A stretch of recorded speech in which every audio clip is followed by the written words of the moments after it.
people across the globe could parallelly learn with us. What happens in Karnataka need not reflect directly with Tamil Nadu, right? So what is the silos that involve in the real estate industry? We spoke about agents, we are talking about agents big time, but we know for the fact that there are quite a lot of stakeholders in the industry altogether. A phenomenal network of builders and brokers and a great hustle mentality in India. The challenge is we still have not started digitizing certain basic things. This we have to accept as a trade. I feel this podcast has to be very much speaking about all these things in all these perspectives. In India compared to the West, or I should put it in the other way, West compared to India. I see a lot of tech platforms that are thriving in the US. However, it's still confined to MLS right here. Yes. Today, every street has a Fintech collective and a group and a community and a yatra. It is that good now. Today, no builder is ready for a bad customer.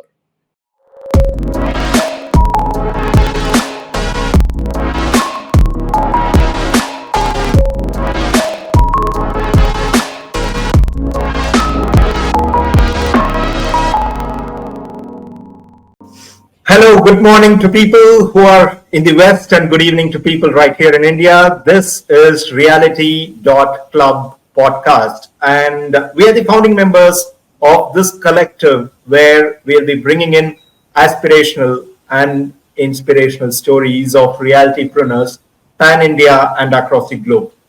Bringing you in are the success stories of what made several realtors, starting from a rookie stage to who they are today. Could be somebody who might have scaled from nowhere to millions.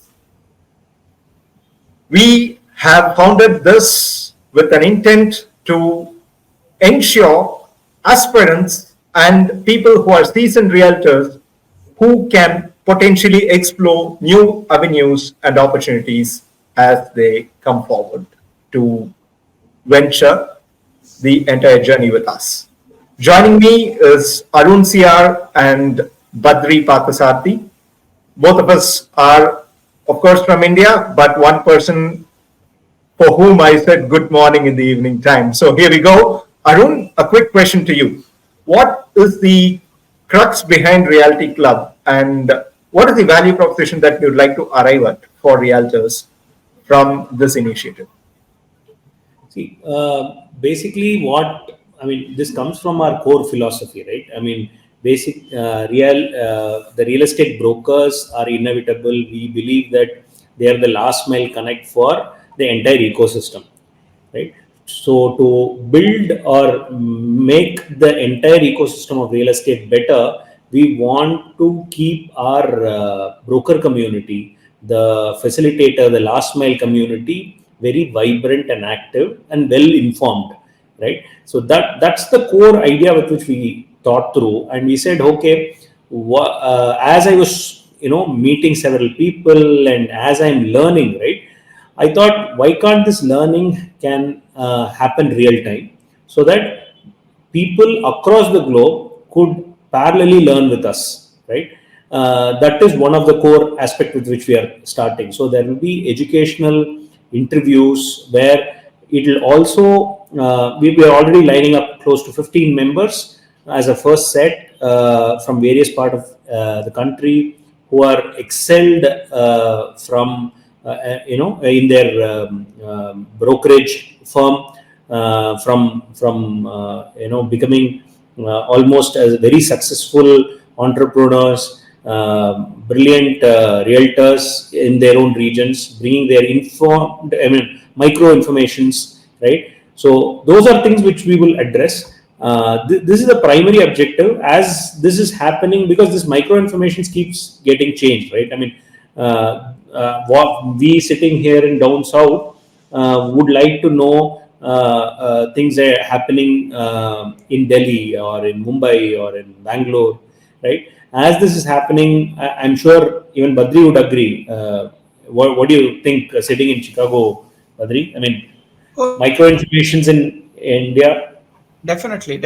I think this is a combination of people who have already arrived across India in broking business, right? Started from scratch and built up very successful, trusted brokerage businesses with a loyal clientele, right? We want to learn from them. And also we want to slowly kind of use this as a medium to discuss and explore best in class solutions for digitizing and improving the field further, right? And the best place to start that, nothing informs more than success. So the best place to start that is from already successful people across the country, learn from them and also learn with them as to how we can improve the trade better with digitization. So that's our goal, right?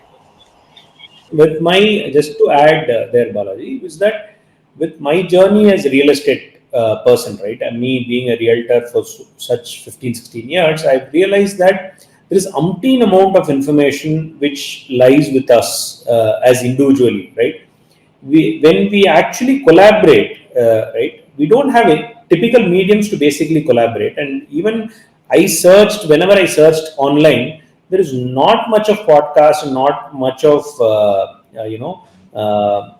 information or blogs available which speaks about the very regional information of real estate, because real estate in India is very much a state subject, right? What happens in Karnataka need not reflect directly with Tamil Nadu, right? Or what Clear. happens in Tamil Nadu need. So that's where the core perspective we're looking at. To add to your point, this industry altogether is sort of quite engaged, and at the same time, it's highly disengaged as well. So much for an industry which contributes to the GDP of any country as an integral part, and so much that this is one of the most expensive FMCGs, as you often would say. I'd like to quickly jump to Badri and ask a few more questions, because for now we are talking about realtors as in the agents at this point of time. And you did cite about the word partners and partnerships as one of the opportunities that you may want to explore through digitization of a certain platform that you were talking about. And what is that? What is that? What is the silos that involve in the real estate industry? We spoke about agents. We are talking about agents big time, but we know for the fact that there are quite a lot of stakeholders in the industry altogether, and how the ecosystem of partnerships is going to work, and what do you think could be the starting point that this club would give, and how do you see this evolve further? Sure. See, to give a parallel, right? Parallels are easy to understand, real world tangible parallels. 5-10 years ago, what was finance? Finance was just a bank and you, right? Nothing else. Yeah. Today, how complicated is finance and fintech, right? There is the bank, there is the fintech player, there is like the card industry. There is like, I mean, obviously cards were there always, but then there is like an interface between finance and fintech. There is an interface between fintech and you. There is BNPL. There's like some 100 different ecosystem players and dozens of Adding to this, we have crypto as well. crypto. And yeah, so there are things which have already become mainstreamed. There are things which the government is a little gating before they become mainstream, like crypto. BNPL had its explosion moment, but then government is putting some guardrails around it because of exploitation. But the industry is in a process of constant self-discovery. It has already exploded in a crazy way, and still like there is so much to learn even after extreme digitization and opening up. Whereas real estate, I would say, is still like, taking its baby steps. There is so much to do.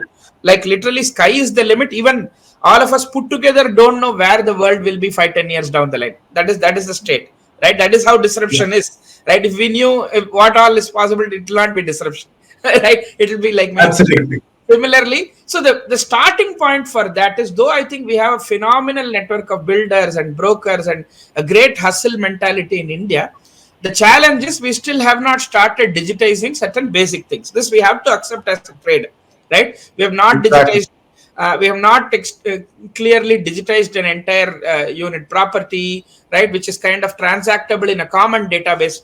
West has done that, for example. Even West hasn't done it perfectly. There's an MLS. MLS largely works, but it is still not very elegant and seamless across the country. There are regional MLSs which at least serve as regional databases which the realtors and the builders in the region have access to, right? So what I think we should explore is like, how can we take those baby steps towards real solid shared digitization? It's just not one person's digitization. So, right, 100%. that is where I think our perspective comes. And the real world challenges of selling real estate, obviously, we will learn more from our champions who across the country who have done it for so long. So, I think it is this perfect marriage of domain expertise and sales from them, and the digital possibilities. We will just help them kind of discuss the baby steps, and then it is like common exploration. I do not know how many of our audience understand something called as MLS, those sort of jargons. So I understand that we would definitely, going forward in various episodes, in various means, we will be, threadbare discussing all these things. What I want to say in this introductory video is that why three of us? Why did I actually, thought that three of us as a founding member here is because I come from the domain of real estate, right? One is, and Badri comes from the world of tech and IT, and more from the he has a brilliant passion towards investments, banking, finance. And Balaji here, right?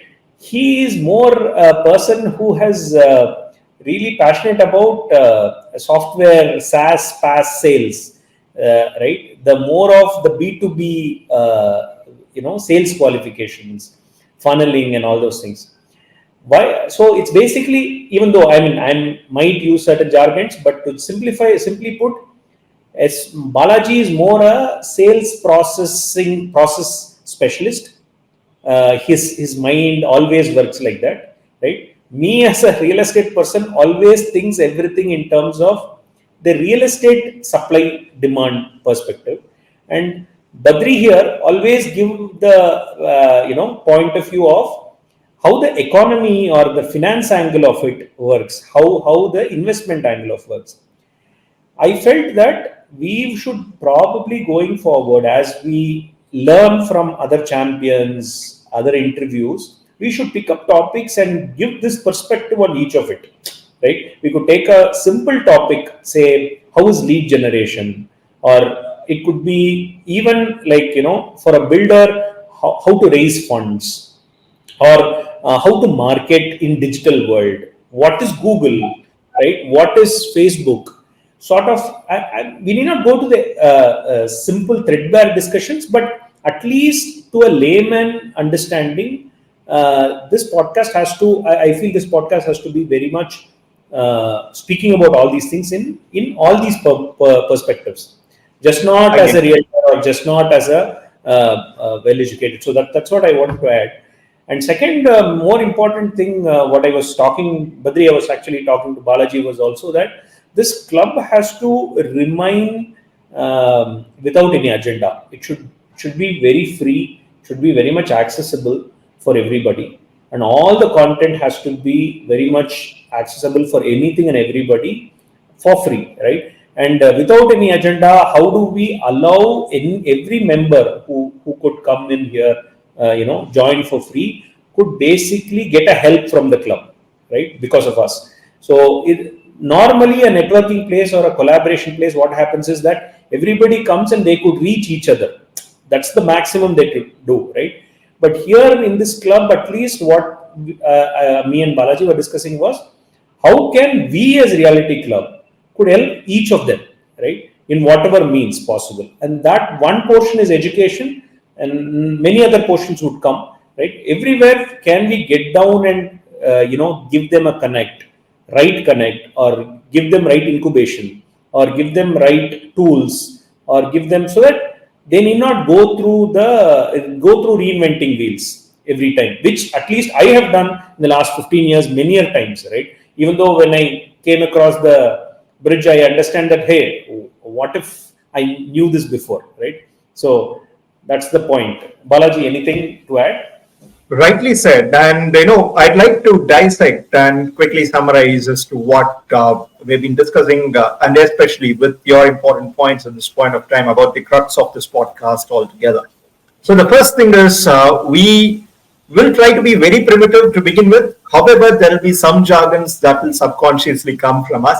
It's because of two reasons. One, it's easier to explain through jargons, and number two, This way, we will drive curiosity for you to go and look into what exactly it is on the search engine, and eventually you will be well informed in the upcoming podcasts and interviews that you might as well participate as somebody right here in one of these screens. So this is something we'd like to aspire for you.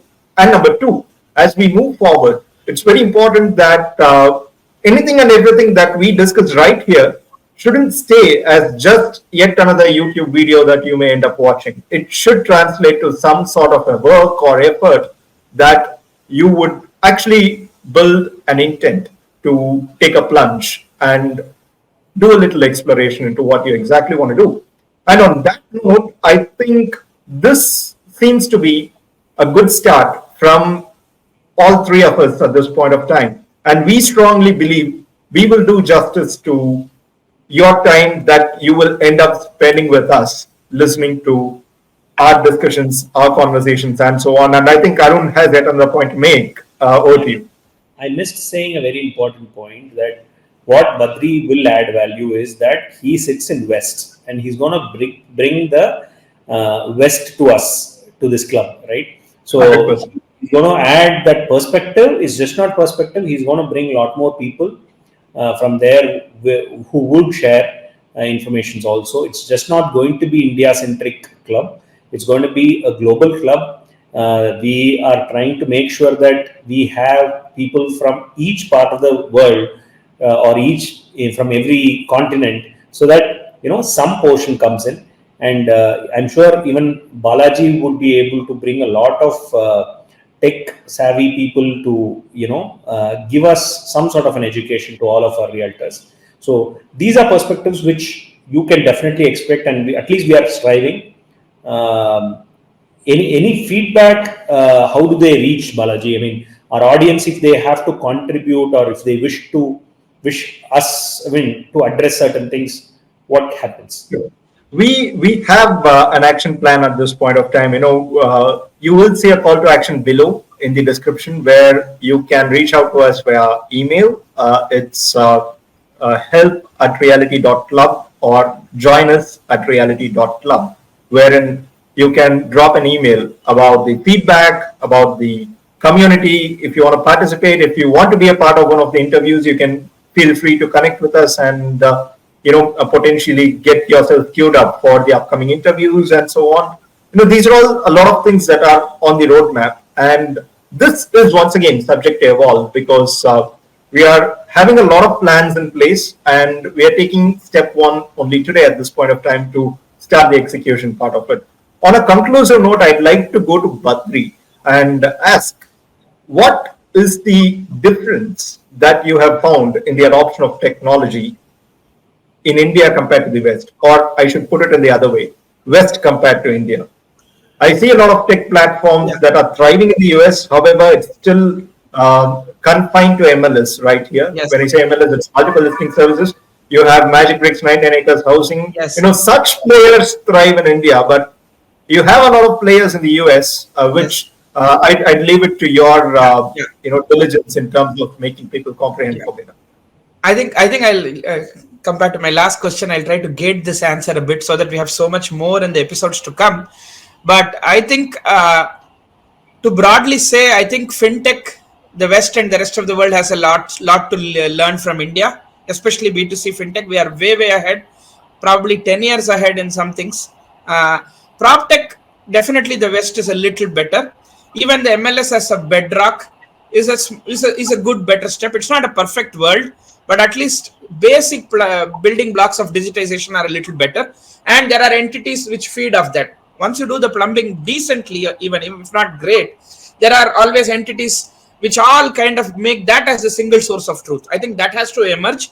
And I think in a complex country like India, it has to emerge as a user-owned kind of an initiative than top-down. If government tries to do, there's going to be a lot of resistance. So this has to be kind of a smooth handshake between government and kind of the trade-owned network, which is like whether it's broker, builder, they all have to kind of open up that thinking that this transactional day-to-day mindset has already got us this far, but we are choking and we need to do more. We need to, and that is why initiatives like this help, right? And fintech was not very different 10 years ago, to quote an example. Today, every street has a fintech collective and a group and a community and a yatra. It is that good now. And that's where I see us and people like us kind of nudging real estate in the next few years so that it gets there. There is a lot to do in digitization. West is definitely little, much better, especially with the building blocks. It's not perfect. Just like how we are way, way ahead in fintech, but we still find ways to kind of improve and innovate daily. So I think real estate, we are a little behind, and people like us should nudge the trade in that direction. So Absolutely. And as you rightly quoted, we are in the primitive stage, and you know, Realiti.Club would be the early entrant in this space to actually give a direction to the ecosystem altogether. and and So, and, and India is complex, so digitization is a challenge, is no longer an excuse. If at all anything, fintech has taught us that even like the most remotest guy in the remotest village now has UPI, right? So it is just the 100%. thinking, right? UPI was the fix here, something else could be the fix here. So we have dodged this bullet for too long, saying we are a complex country. Real estate is a state subject. We have lakhs of brokers. 1 or 10% of them are RERA registered. All of that can be overcome if the mindset is there, and say that digitization helps all of us and is not like a big Mount Everest, which is a challenge for all of us. Oh, Badri, to be Absolutely. frank, in the ground, there's a huge shift in the mindset. I am actually seeing from the builders and my peer realtors that everybody today invariably speaks about some technology or tools, productivity. That's definitely I'm seeing here. But whatever you're saying, I think that that's definitely there. It's just that probably it's a right time for all of things to come together. Ideally. So further to this, I'd like to also bring in one more aspect over here. When we talk about the compliance side of things, you also touched upon RERA, and I think we have another 4 to 5 episodes in my mind lined up already, because compliance aspect of it is still primitive. Everything is primitive in real estate. I know for what reason that it has been primitive for so long See, altogether in this country, not just in this country, perhaps in many countries as well. as soon as you said there are at least I could think of 10 episodes, Yeah, and the one famous thing at least I want to address is today no builder is ready for is ready for a bad customer. Right? absolutely. In RERA world, uh, every builder has to be prepared to handle a one bad customer. Those are, I mean, people always talk about the reverse, right? I mean, Can you repeat this? sorry. I mean, I listened to this meticulously. I want you to repeat this. I'm deliberately asking you. Yeah, Builders should be yeah. ready. Read it again. Normal. Yes. No, that's the normal, right? I mean, all of us Absolutely. easy victims. I would say easy victims. I'm not saying there are bad apples in the ecosystem. Yes, definitely, but the entire planet is not filled with them, right? So without, Absolutely. but it's very easy to pinpoint at a builder. But unfortunately, there before RERA, right, there was no traceability or the bad habits of certain customers who have bought and not paid on time, which impacts cash flow for a developer, right? Those things are were never looked into, right? Today, there are scenarios where because of RERA, things have become much more transparent in this side, which most of the builders have not yet realized, in my view.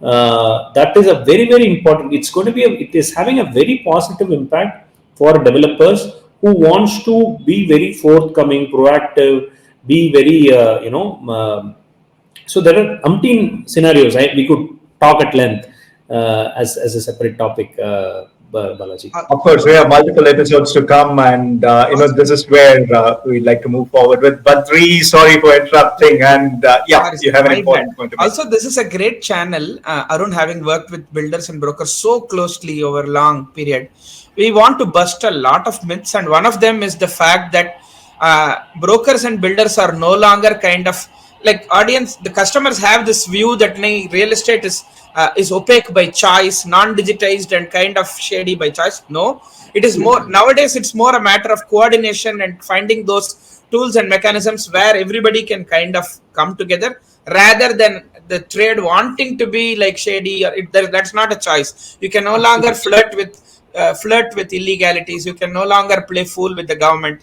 Those days are done.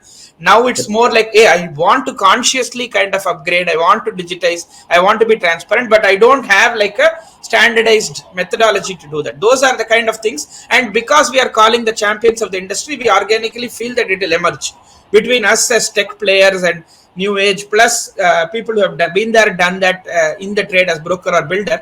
This will slowly, these kind of solutions and discussions will emerge. But it is no longer, we want to totally bust the myth that by choice the trade wants to be difficult with the customer. Those days are done, or with the government. Absolutely. This was the case when we had in the early 2000s, where marketing was a taboo topic predominantly. Nobody actually wanted to get into the job of a field marketing guy. But by the late 2000s, especially between 2010 and 13, is when there is a strong emergence of marketers, especially with the boom of the digital space and the marketing side of things thriving through the digital medium. I think the real estate industry altogether is sort of on the verge of breaking a similar taboo altogether. And, this will pave way for a lot of people to identify a lot more lucrative job opportunities, business opportunities, and so on as they move forward. We'll be discussing a lot more about this industry and how it will be helping the macroeconomy altogether in decades to come. We look forward to have you listen to us week on week, and exciting times ahead. We should take one topic per week, right? And probably put it out there so that audience could pick up and they know what we are discussing upon. And this is more a one-off session where we would like to just check, test, and have an introductory conversation with the audience. So that's where it is. Absolutely. Otherwise, Yeah. we are looking forward to a lot more episodes. Let's do it. So on that note, we will conclude. And as Arun said, this is something I'd like to also summarize before we conclude, that this is not something that we three run. This is something that the entire industry run, where we are just going to be one of the mediums. There are a lot more. We'll be one of the mediums, and we'd like to play an integral role in the evolution of this industry in decades to come. For more episodes, stay tuned. And here we are coming up with a lot more interesting topics and a lot more of the resource persons from whom you and I can learn from as well. Thank you. Thanks for joining us. Thanks. Thanks, See you again. Thanks, Arun. Thank you. Bye-bye. Bye. Bye.